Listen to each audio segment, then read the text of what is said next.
Hi, everyone. Welcome to the summit. My name is Lori Gambacorta, and I have the absolute honor and privilege to be in conversation today with Dr. Anita Sanchez. Anita Sanchez, PhD, is a consultant, trainer, coach, and speaker to Fortune 500 companies, as well as educational and nonprofit organizations. Dr. Sanchez is Nawa, also known as Aztec, and Toltec. She's a member of several Indigenous elder councils, wisdom weavers, and Fire Circle Earth. For decades, Anita has bridged Indigenous wisdom and science for individual and societal renewal, focusing on leadership, diversity, inclusion, restoring our sense of belonging, and cultural transformation. Dr. Sanchez also guides journeys into the Amazon rainforest with the Pachamama Alliance to support business people and their families to learn about the connection to spirit, the earth, and Indigenous people, as well as build an understanding of the importance of preserving Indigenous cultures for us all. Dr. Sanchez is the author of 7 books, including the international award-winning book, The 4 Sacred Gifts: Indigenous Wisdom for Modern Times. Anita is also the host of the 4 Sacred Gifts podcast on the Be Here Now network, which you can find on your favorite podcast app and YouTube. Well, I have to say, that is quite the bio. And the truth is, I know that that is just the tip of the iceberg. So I want to take a moment and really honor you for all that you're doing in the world right now and all that you have done. Really, really. I hear that. It is Yes, always good yes, to be acknowledged and seen. I need yes. that. Thank you. Yeah. Um, I think I actually want to talk a little bit about your podcast as sort of a segue into talking about Indigenous practices and why they're so essential today to heal our relationship with the earth. So tell us a little bit about Yes. the podcast. Well, it's interviewing Indigenous leaders, healers, young and old, all over the world. And it's to allow them to share from Indigenous perspective, talking to an Indigenous person, what are some of the solutions? What are the things that bring joy and happiness? Those things tend to be different than what you hear in the mainstream. And so, what voices that have been muted, it is time with what's happening with the earth that Indigenous people are rising up, being heard, and having lots of people join us. Gosh, it sounds fabulous. I listened to your episode with Donna Carriage, and what really struck me, I think, was that you were from such different cultures, but the thread of the Indigenous wisdom, the practices, the worldview is so very similar. Indeed, it is. Indeed, it is. I think pretty much, and I don't know all the Indigenous cultures around the world. It's 5% of the world's population, so I can't know all that. But I would say mostly what I've always heard is about unity, oneness. Um, all beings are important. Human supremacy is not the thing. That isn't going to bring joy, happiness, or well-being to yourself or community. And Donna, I have to say this is just a fun and not so fun story about what you're bringing light to. We were on a journey in the Arctic Circle together, 2 Indigenous people out of 130. And we would go take walks on these islands really far north in the Arctic. And one of the places I'll never forget, they didn't warn us when they let us out. We usually get out and then they show you where you can walk, as being very careful. It was, Lori, it was a whole, as far as you could see, were skulls and bones of beluga whales. This island, apparently, this is where a major place where they would kill them for their blubber, to have light and things like that. And this is where I saw a real difference that I thought, oh, I do listen to Donna. Everyone, went through, didn't say anything. But Donna and I couldn't. We just stayed behind and we, you know, was mostly quiet and then shared a blessing. And um, we were relating. And that's one of the things I see is so different that I think people will pick up when they actually listen and talk to Indigenous people is relationships important because relationship to everything. I mean, that's one of the high things. What I'm starting to see, people of goodwill, the relationship is out here, be it outside of themselves. And so, and even some relationships were bad, they just lost them long ago, or they were good and just forgot about them. With Indigenous people, Indigenous wisdom is that we are part of everything and they're part of us. They are our relatives. And we are constantly relating because we know we couldn't be here without them and we need them. And I believe they need us. That's part of the tapestry of the life in this hoop. With what you're saying, why are those indigenous values so essential today to heal our relationship with the earth? Okay, so one of the things that I think will just hopefully stand out for everybody is 80% of the most biodiverse lands left on the earth are lands that Indigenous people live on. Now, 5% of the world's population is Indigenous, and this is no coincidence. So, as where we live, we're always seeking harmony and balance. And so, the way we farm, the way we do everything, we're always thinking about the relationship and how to be with people. So, it's not like owning it, or it's how to be with people and water, earth, all the elements, and animals. So I think one of the things is if we're on 80% of the most biodiverse land, and we know we need biodiversity to be, where these huge rainforests or, on these big waterways, then it's essential because there's so much damage has been done. And I know people are waking up and saying, oh, we got to stop this over carbon and just destroying the air. But Indigenous people can show you and can tell you how to do this in a way that is in right relationship with each other. Yeah, you often hear the word stewardship, but it's far more than that. Like you said, because there is a sense of oneness with Absolutely. with all of our relations, the earth and everything on it, and the Yes, stars and everything. In fact, when you said that, I was thinking about when once a year I take a group into the sacred headwaters of the Amazon as part of the Pachamama Lanes. And some commonalities happen there, because it's pretty deep into the Amazon. And so we take a plane and canoes and then more walking and they immediately start saying, something's different here. I feel, what is that? And then they talk about aches. They're gone. And they go, what is that? That's oxygen. Most of us mm. don't even know what clean air is, and so this has become common. What we have and is a very low bar, and we know it's not life-giving from scientists. So I love the fact that immediately some of the differences could be felt. And the other one that you're speaking of is um, there'll be translators between Shuar, Ashwar, Sapara languages to Spanish to English. It's quite an ordeal. And people will go, wait a minute, they don't talk about stewarding the land. They talk about being part of the land and the water. And then they watch that. What that means, a real community, is dramatic. And I think their lives are changed, truly transformed.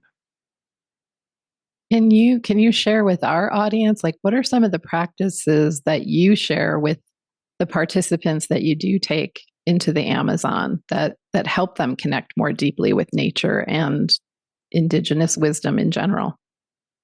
Yeah, I'll tell you a couple of things. One is listening, being quiet. You know, we're rewarded a lot for our talking and coming up with, being witty, whatever. If you could just be quiet for periods of time, then you get in touch with what's going on in you, and you get in touch with what's going on in the rainforest. So we often stop the chatter. And then, lo and behold, our guide will say, "Oh, in 20 minutes, you're going to see a herd of hogs coming through here." Indeed, we do, because they listen. The other thing is community, community. Oh my, we have beautiful communities, and different cultures have amazing communities, and who don't call themselves indigenous.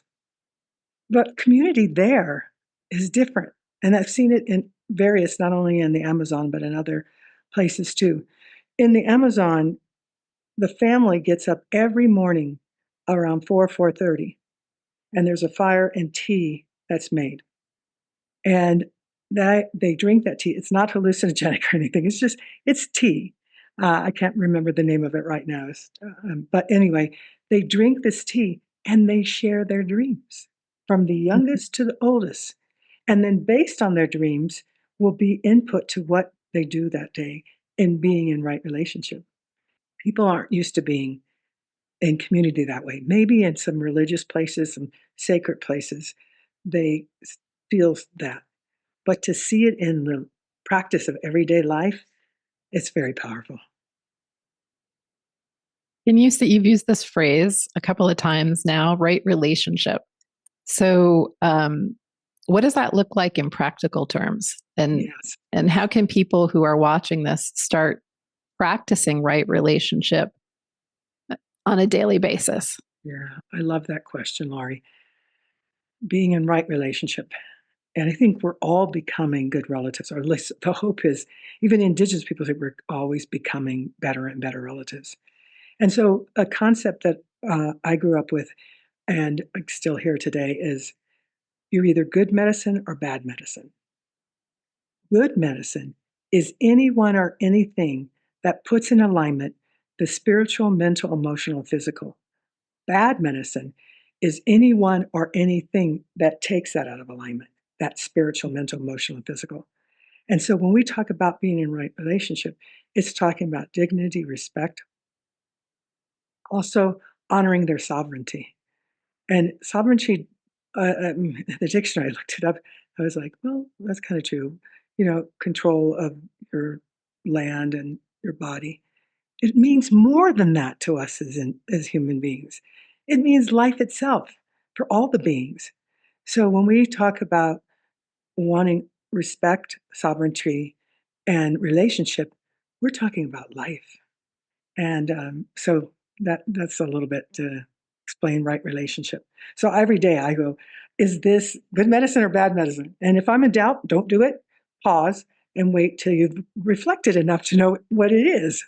And that I show in businesses too, because it used to be that any decision is better than no decision. That is wrong. We've done that too long, and we now have the results of that. So it's like honoring the pause, rewarding the listening, the weaving of the stories. It's like you're doing, bringing questions as we talk. That will then bring actually more healthy relationships inside organizations, just as it was in family, and perhaps even transformation. Yeah, I speak in terms of like life with a capital L. And there's only one life, and it's just expressing through all of us and Yeah. all of our other relations as well. Not like you said, it's not just about the human and this idea of us sort of being in control or um, at the top, so to speak. That's yes, we've had that for too long, and I think we're experiencing the consequences of that way of thinking. And Yes. so I do believe people are waking up to, um, there's a better way. Yes. And I think that's, That's I think really that it. is where So we indigenous would make good wisdom. friends. You come to the indigenous community anytime. It is that bigger thing that you're talking about. We could call it the great mystery, um, universe energy, but we're part of the hoop of life, and that life has no edges, and the center is everywhere. And that was a quote from Black Elk, who we really honor. But I think about that then, and we think about us at two-legged human beings. We're part of this, and we're important. We matter. So does everything else. And if we really loved ourselves, we would take a lot better care of these relationships so that we have water and food and clean air and all the other things, not only for us, but for our children, our children's children, and other species' children. And that's a good reason to wake up every morning, to be a part of Yeah, making and sure to that. kind of go back to what you were saying about listening, you know, we don't always operate in a sacred manner, and like you're saying, it's like there's so much, especially in business, like a rush to a decision. There's there's very few businesses, I think, that do take that time and pause, but that is where you're getting the information. It's So I so love that. important, so important. Because I know in business, for some it's expanded beyond the bottom line, the return on investment, and realizing that entails a whole bigger picture than just what they're producing or whatever. But back in a high tech company that I was working with, they had a leader at that time who was into the listening and pause, and he knew their product was becoming a commodity, and so the profits weren't coming in. And so he said, "We need to care for our people." He said, "We need to care for the product. We need to care for our people." So we went through a long process using positive psychology, weaving.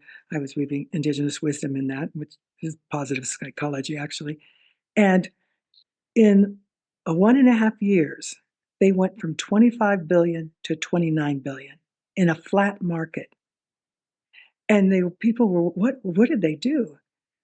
People were interviewing each other around the world, listening to each other, hearing the stories, hearing what was possible. So on average, when they would sell, if something was over $1 million, it could take 6 months, even over a year to do that.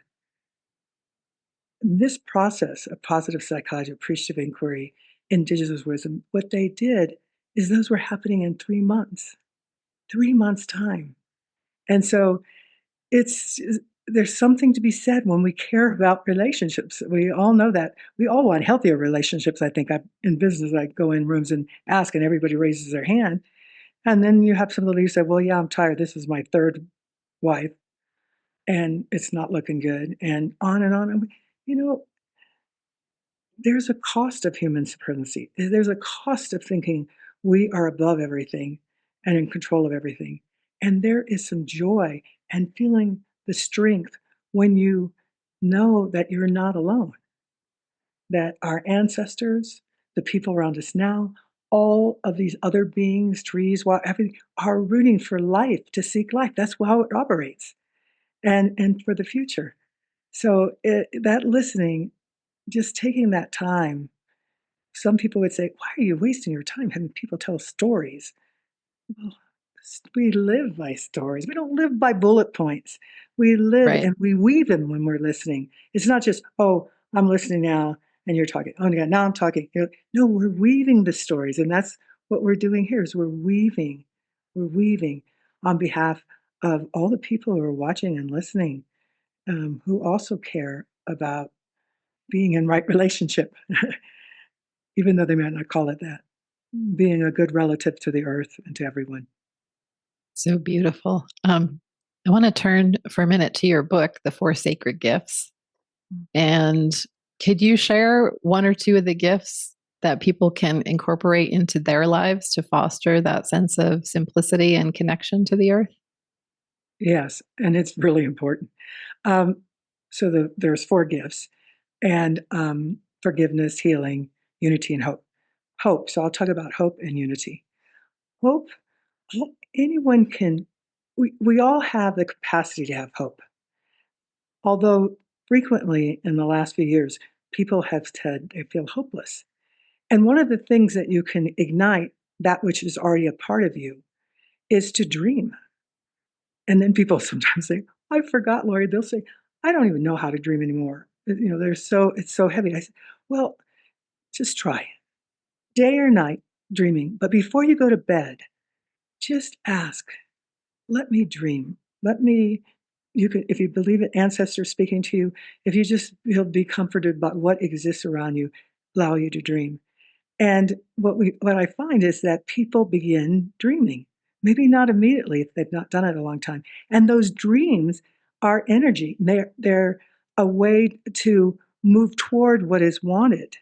And so, in spite of facts to the contrary, it's not hopeless.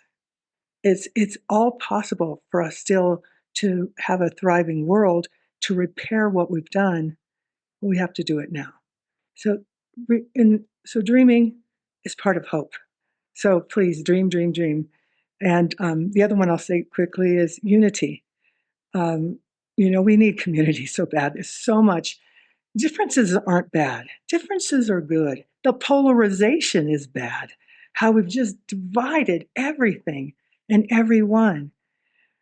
So unity, when people generally think of unity, I'd like them to pause every day, at least once, if not twice, and just think of the unity. And people will talk about their families, their communities, the organizations they belong to the workplace, the nation even. What I invite you all to do when you think of unity, make sure you're in the picture. Are you aligned with your values? Is your head, heart, mind, you know, body, all of it, is it in alignment? If not, be still and find out what that is, and then bring that back into alignment. That's unity. So there's unity within, and there's unity with everything else. And yeah, so I think that's a really good practice to do. And I've heard people have, I've included myself, because sometimes I go, I want to dream big dreams. So I ask before I go to sleep, and lo and behold, they happened. Right. And to me, dreams are, a medium of communication, a source of direction and inspiration. And one of my spiritual mentors, talks about um, scripture that says, without vision, people perish. So Yes. thank you for Yeah. that, with and connecting like the dreaming with hope. Yeah. I want to find out who this elder is, because I love that.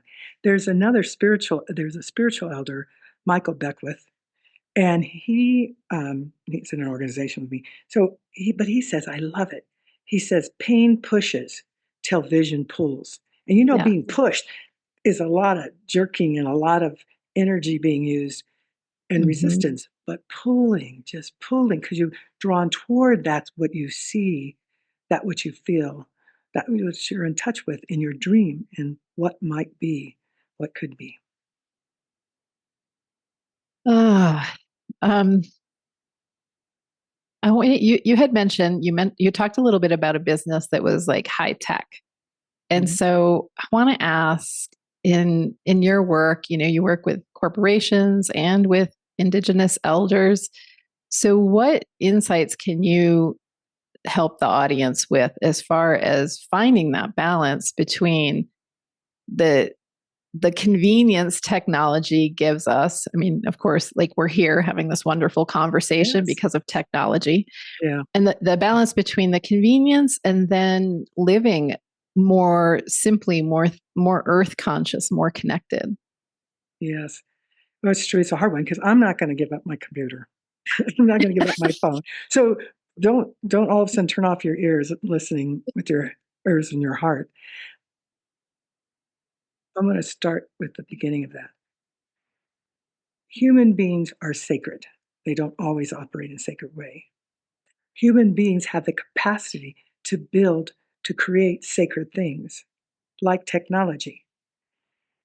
They also they have the capacity to build things that are not life giving. And so technologies we have, I think asking always the question, I think I mentioned earlier, is like, is what I'm about to do of service to not only me and those around me, but for generations forward? And if that question is asked, and again, If you don't get a right answer, then just pause. And I've seen that in boardrooms and director level room, and then they pause. And sometimes what I find is things get so on it, we get so tunnel vision that I'm facilitating the meeting. So I just say, okay, 10-minute break, but we just had one. No, 10-minute break, go outside. I don't care if you're in the middle of the city. If you can find a tree or just breathe the air because that'll make you conscious about what we need to do. And then come back. And lo and behold, as you know, Lori, when we give ourselves a space, our mind might be racing, but we might also get in touch with what's going on inside ourselves and really connecting, relating to what's outside. So that's some of the things in technology. But I have to tell you, when I go to remote places and see indigenous people, whether it's Amazon or Africa or um, Kyrgyzstan, places that I never thought I would go to, um, often they ask me, "What is this value about comfort? You Americans, they mean us usually, U.S. Everybody wants to be comfortable. What do you get in your comfort?" I think that's a good question to ask yourself. What are you getting in your comfort? And then think about the amazing times that you've had, the growth that you've had, the curiosity it it truly wasn't comfortable, but it was worth it, Right. right? Hmm. Again. So yeah, I think that's the technology is a tough one. We right now with AI and all of that, we're having to look at that. What is it? What are we creating? And what are the boundaries of that? I mean, there were boundaries on capitalism. It seems that it's gone out of control, but there was. That's how it was always thought of it, that it wasn't in itself. It had to have, some boundaries because otherwise we have the power over the supremacy and all these things that going out of whack um, causes the kinds of problems we have in just about every area on the earth and with people. Mm. I mean, we seem to keep coming back to stillness and listening because I feel like our sort of addiction to convenience or this addiction to comfort is really the surface mind's attempt Yes. to fill a deep, deep longing that I think a lot of people are afraid to look at. And frankly, for me, I think that deep longing is our connection with spirit, our creator, the source, whatever it is that, Yes. whatever your preference, your preferred Yes. word is for that. Um, but Ye- yeah, we do, and it's affecting our health when we think about the Yes. convenience of processed food Oh, a lot of times we're not aware of when we go into a grocery store and we're buying something, we're not thinking about where it came from, who grew it, who picked it, and who how much do packaged we it. need? Absolutely, all of that. Yeah. That's also Yeah. their question. How much do you need? You all eat a lot, is what I get from people. And if we would just be mindful about what we're eating and how much, because we don't need how much and all the different things, like you said, process and all that, to be mindful of that. And then compost what's left. But I think the other thing that I think a lot of people have this practice, but it's a little bit different with Indigenous people, I think, for many of us. And that's a gratitude practice. You know, every morning or every night, take note of what you're grateful for.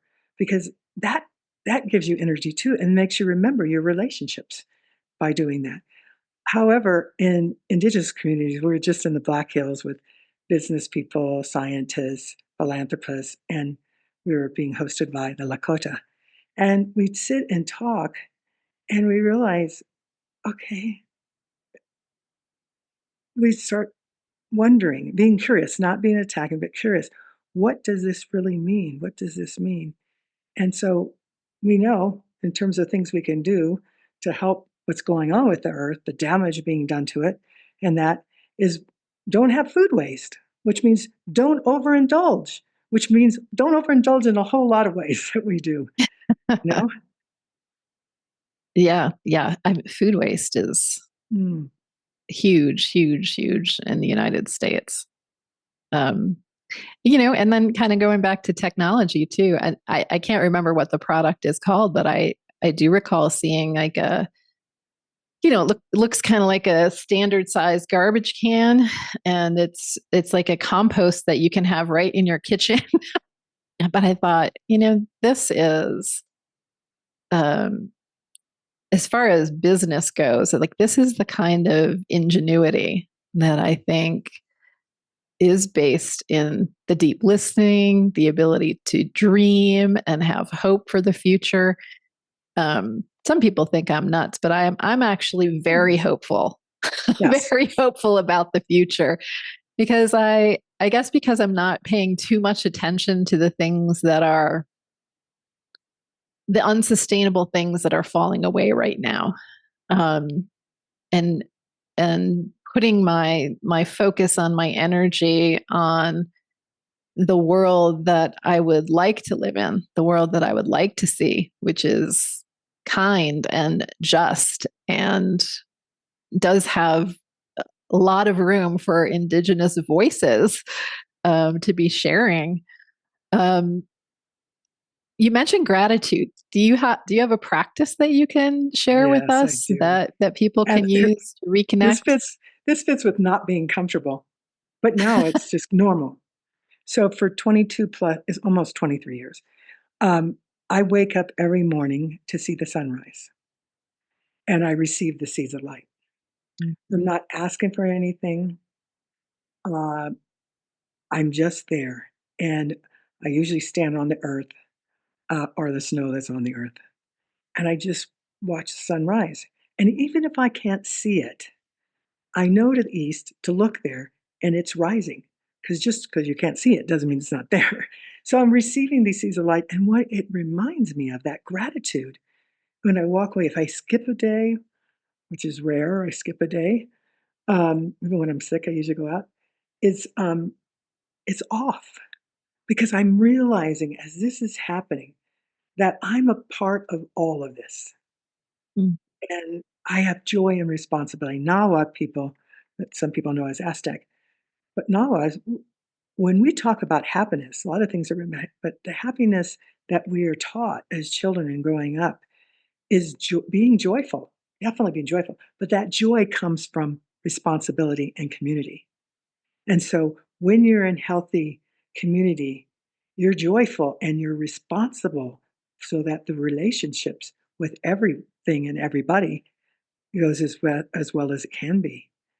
So, yeah, thank you for coming back to the gratitude practice. That's one of the things. So, if you're a morning person, those of you watching or listening, you can, add that to it. And you don't have to be quite as everyday like me, but I'll tell you, it just changes things. I think any practice, just going outside and leaning against a tree and breathing in the air. I grew up in a city and we had one big tree in the backyard. And I just remember we go out there and just be with the tree. And I still do that as an adult. I go and be with the tree, and it gives me some wisdom. Actually, tells me some wisdom. Yeah, I think we have a tendency here in the West to sort of oh, what's the word I want? Like we sample things and we don't really go deep. I had a communication from an ascended master that said, you don't need 20 practices. You need one practice that you do consistently. Exactly. I agree with. That's how you go deep. And I want to say, so when you started telling us about your morning ritual and going out there, you said, I'm not asking for anything. Oh, And I think also part of the Western way of praying yes. is kind of praying to change your circumstances. Whereas true prayer, what it does is it changes you. So, can you speak a little bit You're about that you're and the doing it. You're indigenous? saying exactly it, Laura. You've got it. Because it is strange when we have mixed, groups, and we'll say we're going to go into prayer, and then we start hearing.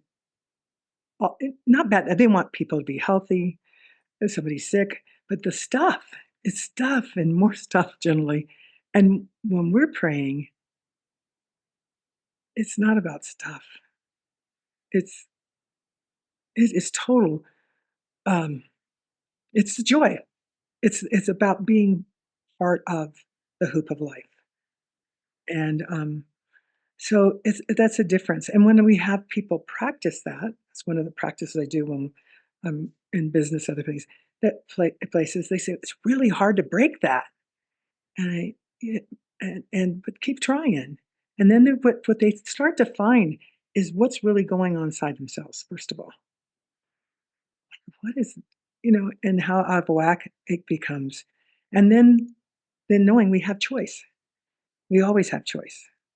And I'm not trying, Laurie, to make Indigenous people, to romanticize us or anything. We have problems, um, you know, alcohol, drug abuse on reservations is very high, and we have people trying to bring them into ceremony again. And when we can do that, a lot of that gets, lost. But whether the thing for me is not how many are alcoholic or drug addicts. It's how many of us are not. Given to even today, the lands we're on, they're after the land. They're after those biodiverse places to get whatever else they want, oil and other things that they want out of there, different minerals. And yet that's going to kill us when in these big forests that provide us the clouds that control weather all over the earth. You take down those trees, you take down the primary forests in other parts of the world, you know, it's not about planting a tree. It'll take a tree 20 years to do what a grown tree, a mature tree is doing in terms of taking the carbon and giving out oxygen. It's the reciprocal relationship with us. And we just need to stop seeing that as just one way. I know we got off of that on prayer, I guess, but I'm totally with you on that. It's it's kind of puzzling. And when my kids started doing that, I went, okay, that's some people do that, and you can do that, but don't call that prayer. You Yeah. know, There just seems to be this is there prayer. seems to be such a short-sightedness to um, to those in power, whether it's governments that are declaring war on people, just or the use of our resources. I mean, that's people aren't thinking 7 generations down the road. Um, what what would you say to people who want to help actually bring indigenous wisdom? Like, what are some of the steps that they can help um, get the wisdom, the voices, get that out into the world? Yeah. First thing, you're already doing it. We're not dead, and don't make us invisible, that we don't matter. So any way that you can do that by finding out who are the indigenous groups where you live, finding out when they have things open that you can come and learn. And you can always learn through movies and books, but having an actual relationship begins changing things. We have that here in Boulder. It's called Right Relations Boulder. And it's amazing to see all the people uh, coming to this because they're looking at how do we do this? How do we protect the land that you're on that we even took? And please, land back is one of the things. Rights of nature is one of the things. But none of us want to take private land. We already had that done to us. We know for generations, for hundreds of years, what that means when your home is taken away. We don't want to take people's private property. What we do want, and if you can help support that with your vote or with whatever, talking to your representatives, is we would like local, state, probably mostly federal, acknowledge our sovereignty, acknowledge what happened to us, acknowledge that those treaties that have been broken, and have some of the territory they're on, that's open space or federal lands, as they call them, federal holdings, allow the people to come back home. I have yet to do that, to go and take my sons back to where is home. Mm. And when I listen to people who live there, they go, it's not the same. The the lake and the water is gone. The We kept trying, but the industry that came in, and now it's like a bog. It's not at all the way it was, and that impacts our life. And yeah, so I think joining groups, you don't have to start something all over again, something new. Just go and join, be part of, in community with. Um, in fact, people are always telling me, Lori, you should start a nonprofit. I'm like, we don't need another nonprofit. Thank you, all the nonprofits that exist. We need to find which ones that we can help them accomplish the mission on behalf of all of us. And yeah, Yes, so there that's some of needs the to be things more you can do. collaboration between the Yeah, nonprofits. collaboration. Yes, yes, collaboration is a big one. Yeah. So, you're talking about land back and um, making it clear that it's not about taking private property. What other misconceptions do you run across that people have about indigenous wisdom and indigenous ways Yeah, that we can correct here and now yeah, today? yeah, it would be great. I'll give you a clear example. Um, we aren't separate from the land, and for hundreds and hundreds of years, far back, and lots of research done, we always burned. We watched when the thatch got too thick, we would control burns. We were doing that way before, but we knew when to do it and not to do it, because we're connected to the seasons and we can understand the wind. It's just like the Alaskans can know that. I think they have 300 words for different snow. That's where we are with things. And so, you, being a citizen of your city, even when the big fires hit Napa, after that fire, I was there, and a lot of indigenous people and the local community brought the paper and showed, since the 90s, they had been saying, please let us do this. The response is no. These are wealthy people, and we can't risk getting rid of their homes being demolished.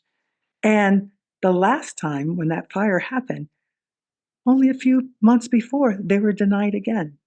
So this is on behalf of all of us, to use this wisdom to not just say, um,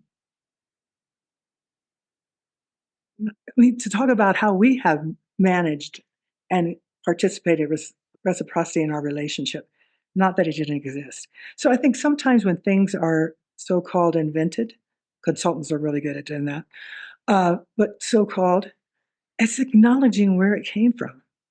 There's a difference between appropriation and um, appreciation. And so we need everybody, not just indigenous people, we need everybody doing consciously good things, life-giving things, stopping the damage to the earth and all those relatives. So we need to do that, but you can always acknowledge.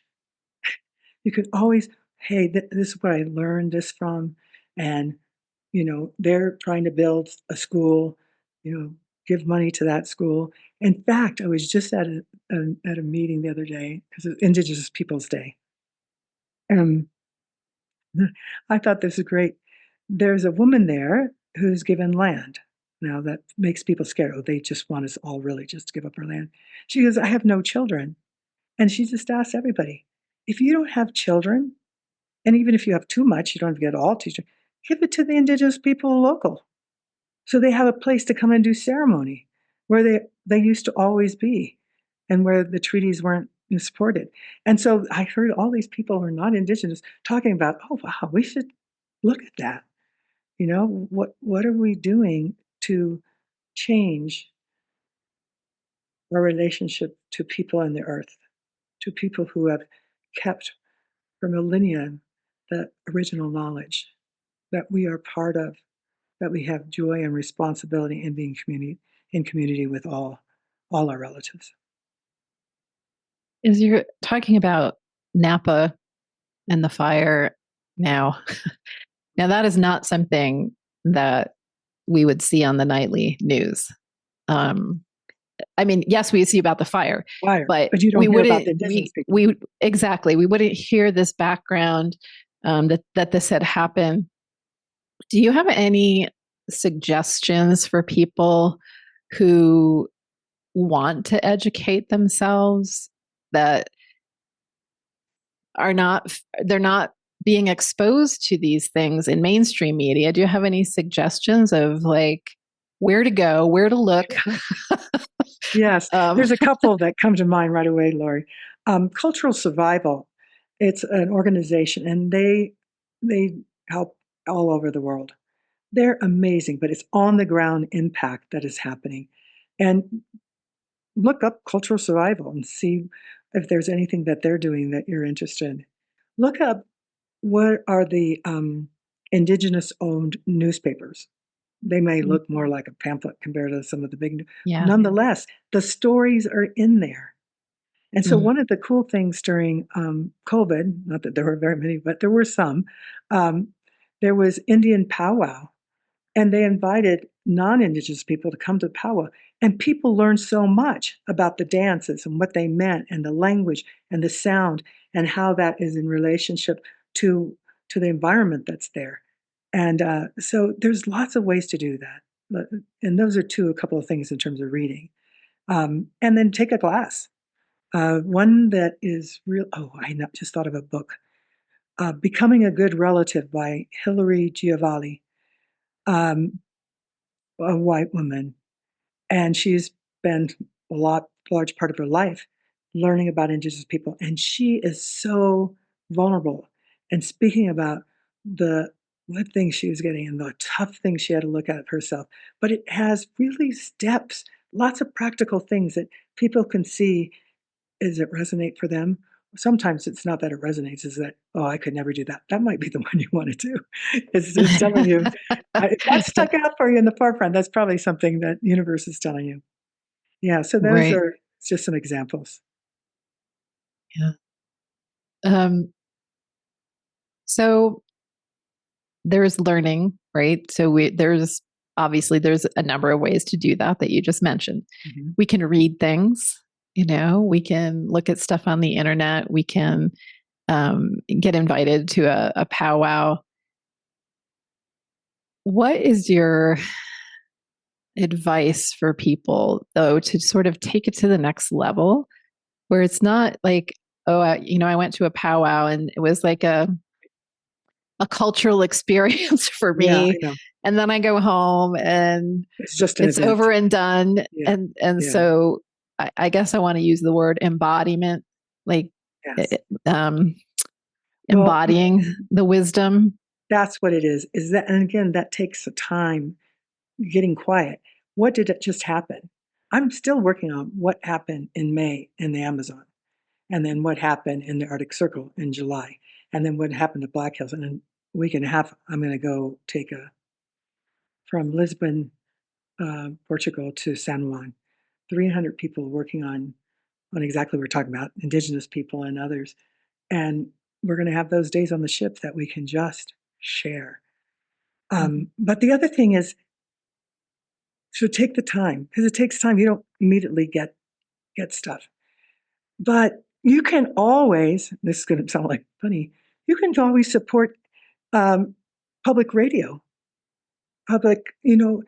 That's where the stories come out.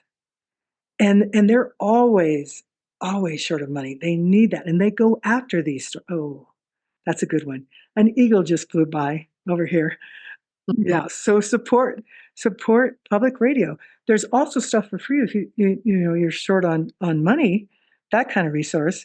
Bioneers is a nonprofit organization.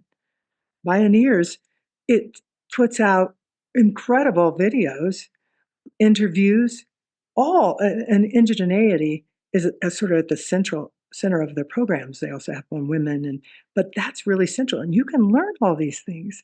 You can go to their conference, but it's a learning you can get in relationship. Because when you have that many Indigenous people, someone's going to talk to you, and you have to get uncomfortable.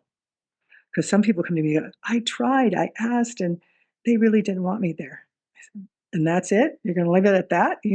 Find someone else. Go somewhere else where they're actively wanting to be in community, and then start sharing with them. Start telling them about yourself, what you've learned about your ancestors, what you know, the good things they've done, and what the things that you would like to reconcile in your life. Because you didn't do them, but you would like to have your ancestors rest knowing that it's being taken care of. That's so beautiful.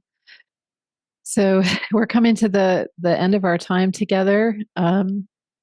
What do you want to leave people with as far as living the best year of their life? You matter. You Mm. are a precious relation. And so, given that, if you spend time truly loving yourself and really doing your healing, your forgiveness, whatever needs to be done, so that you know you're worthy of that, what you're going to be giving to others, not just only two-leggeds, but to the earth, and that will come from that. So the internal and external always need to happen. So, but I do want to have you hear from an Indigenous person. We need you. We need you. We can't do this alone. We know that. We know we can't. So get uncomfortable, have some fun, um, and get in relationship with Indigenous people, with your yard, with the tree, with where your water comes from, your watershed. I think that's enough. Yeah, you matter. You matter. Beautiful, beautiful. Oh, thank you for that.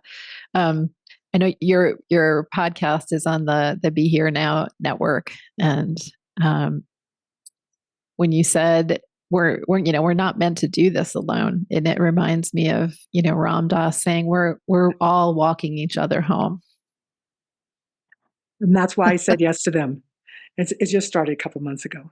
And that's why I said yes to them, because one of the things Ram Dass said, and his people told us, that the staff of the foundation, that said, for the last 5 years of their lives in particular, he kept saying, we're missing out, we're missing it.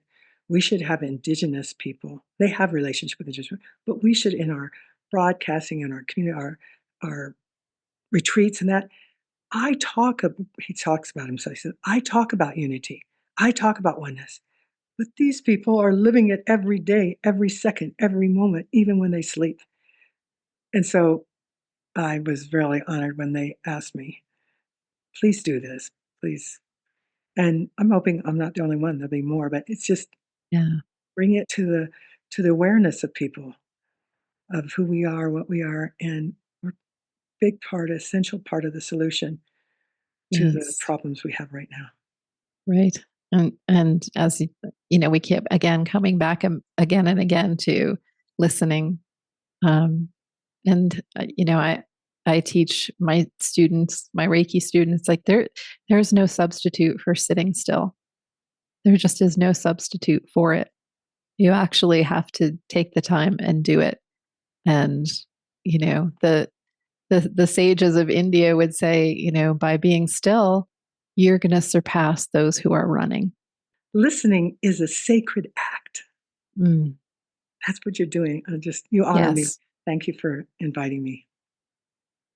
Thank you so much for taking the time to be with us. You've shared so many wonderful things for our audience and practices for them. How can people get in touch with you and learn more about your work and your books, your podcast? Yes, you can go to Anita-Sanchez.com.